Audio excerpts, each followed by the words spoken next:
Hello everyone. This is Rashid Kibria from University of Florida.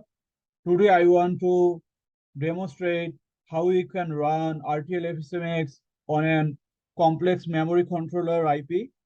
The IP was taken from opencourse.org. That is a complex memory controller because it has a state register having a width of 66 bits. That means it has total 66 states and one hot encoding was used because the memory controller is a communication core, so it needs to be very high speed, and for that reason one hot encoding was used. I will try to analyze the RTL design of the memory controller IP core using my RTL-FSMx.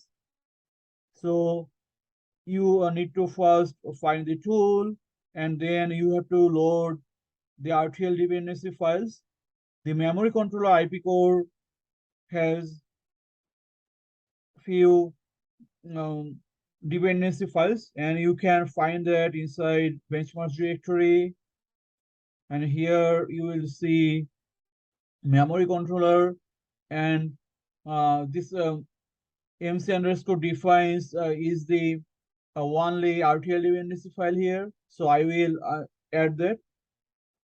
Next, I have to add all the RTL codes without the defined files. So I will select all the other files present there. And I click on open, it will add all the RTL design files as input. Now I will load the RTL-FSMx tool. There are two versions, V1 and V2. You already know that.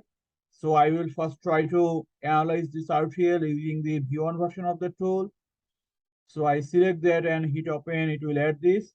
And I click on the extract control FSMx button. Yeah, you see the process is very fast. It has extracted the control FSM from there.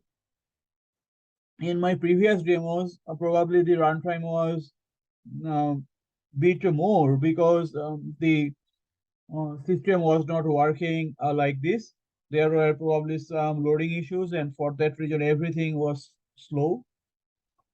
So yeah, you see, it extracted the control FSM and the state transition graph. So we can see the text report here, and here we see the state encoding was used one hot, and there are total 66 states, and all of these states are mentioned here. And so we also see the true process model, the reset signal, and some other information related to that. I can also visualize the STG in this text format, and here you see the state transition graph with their state transition conditions, which was extracted from the RTL using a source code analysis.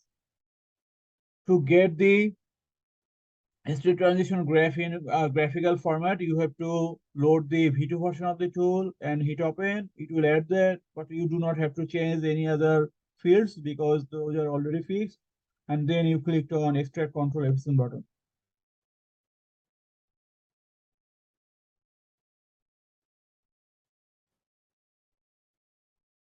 This is a massive file because of the Python graphics library, so it will take more time.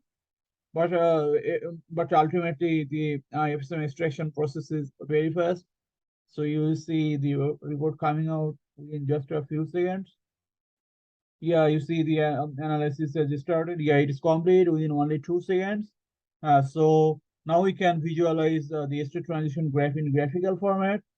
Here I select the PNG file and I hit open, and it will show you the state transition graph in graphical format. So we have obtained both the textual and the graphical representation of the state transition graph extracted from the RTL. You can use it for security and other verification purposes. Now, this complex state transition graph was not extracted by Intel's Quartus Prime because Intel's Quartus Prime has some issues. It cannot analyze very complex RTL designs and especially the complex control FSMs. Even though the all the coding guidelines for writing good FSMs are already maintained. That is the efficacy and why RTL-FSM is better compared to existing state-of-the-art solutions. There are also so many other solutions.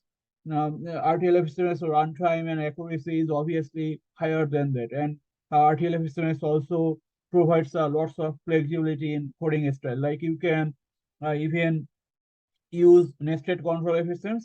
In my some upcoming demo, I will actually show you that RTL-FSMx is also able to extract control FSMs from the designs having nested FSMs and some other weird um, coding and some other weird type of coding styles, I would say.